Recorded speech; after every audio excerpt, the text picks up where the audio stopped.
This outbreak has moved out of rural areas and has come into towns and cities. It's no longer just affecting a very defined geographical location. It's affecting a whole region, and it's now also impacting on the whole world. As Europe gears up to deal with Ebola, more and more possible cases are emerging. Here in Dallas and around the globe, growing concerns about Ebola. Some employees at New York's LaGuardia Airport walking off the job in protest, concerned about potentially being exposed to the virus. Despite new pledges of aid, international leaders provided downbeat assessments of the current battle against Ebola. The head of the World Bank said the international community had, quote, failed miserably in its initial response. The director of the CDC said the situation reminded him of the early days of the AIDS epidemic. I will say that in the 30 years I've been working in public health, the only thing like this has been AIDS. And we have to work now so that this is not the world's next AIDS. Chief Medical Correspondent Dr. John LaPook is here. John, good morning. Good morning, Nora. What do you think of Dr. Frieden's comments that this has the potential to be like AIDS? I understand it. I was an intern when AIDS hit, and it was the same sort of fear. A lot of the fear was irrational. You had these numbers that were increasing slowly, inexorably, and the sense, you know, what are we going to do about it? I think one of the big differences is that HIV was able to be spread when people were asymptomatic.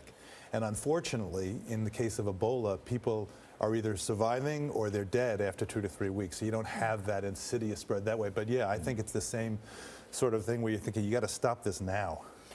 The spread of Ebola is a major topic at this week's meeting of the World Bank in Washington. The bank's president says it is vital that affected countries get the resources they need. The president of the World Bank has warned that the spread of Ebola is threatening the future of Africa. Jim Yong Kim made the comments during a meeting in Washington, D.C. Shihab Ratansi reports. It was a warning that went beyond much of what had already been said. Ladies and gentlemen, unless we quickly contain and stop the Ebola epidemic, nothing less than the future of not only West Africa, but perhaps even Africa is at stake.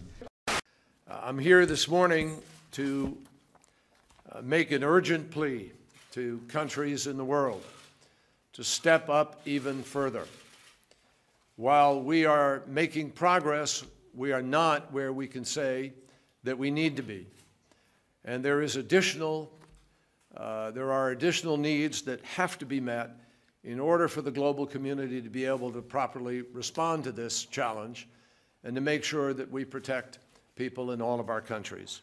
And we need people to step up now. Now is the time for action, not words. And frankly, there is not a moment to waste in this effort. Because without that mass mobilization, without a global movement, it will be impossible to get this disease quickly under control. And the world will have to live with the Ebola virus forever.